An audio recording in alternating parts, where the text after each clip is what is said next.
כאן חידה אתמול של כמעט מלאכים, ויש לנו מישהו שזכה ואנחנו הולכים להתקשר אליו ממש עכשיו. בואו נחייג אליו. זה כישרונית, יופי, זה גם בעיגול, זה כאילו כמו פעם. הלו? הלו? שלום, עם מי אנחנו מדברות?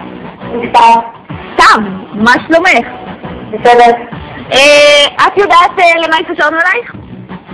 כי זכיתי. במה זכית? את זכית בכרטיסים. זו כרטיסים למופע של כמעט מלאכים בסוכות.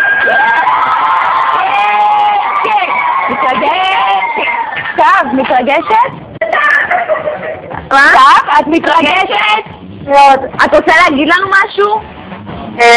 תודה. תודה. את מי תקחי איתך? את עדן, חרסי. את עדן, אז את ועדן תהנו מאוד בסוכות. תודה רבה סתיו ולהתראות, תהני. ביי ביי. כמו שאמרנו בתחילת השידור שכמעט מלאכים, חסמין וסימון הגיעו לכאן. זה בחורה חסמין, ככה קוראים לה. זה לא יסמין שהפכה לחסמין? לא, זה חסמין, זה ארגנטינאי.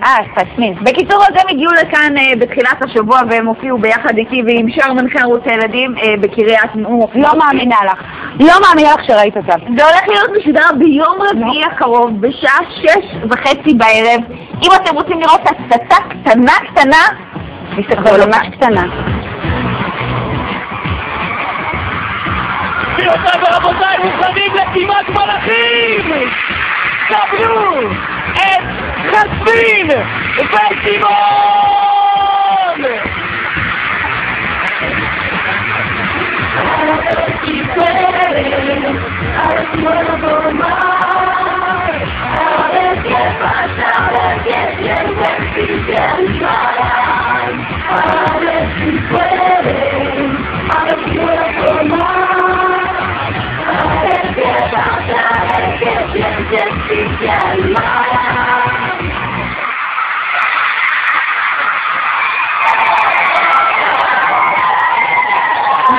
זה נראה ממש מטורף. חבל על הזמן, זה באמת היה ממש מציעים שם. פשוט היו שם כל כך הרבה אנשים וכל כך הרבה התלהבות, ואני חייבת להגיד לך שהם גם ממש חמודים. מי, חסמין וחסמינה? כן, והיו שם שירים שהם שרו מתוך הסדרה כמעט מלאכים. כמעט חסמינים?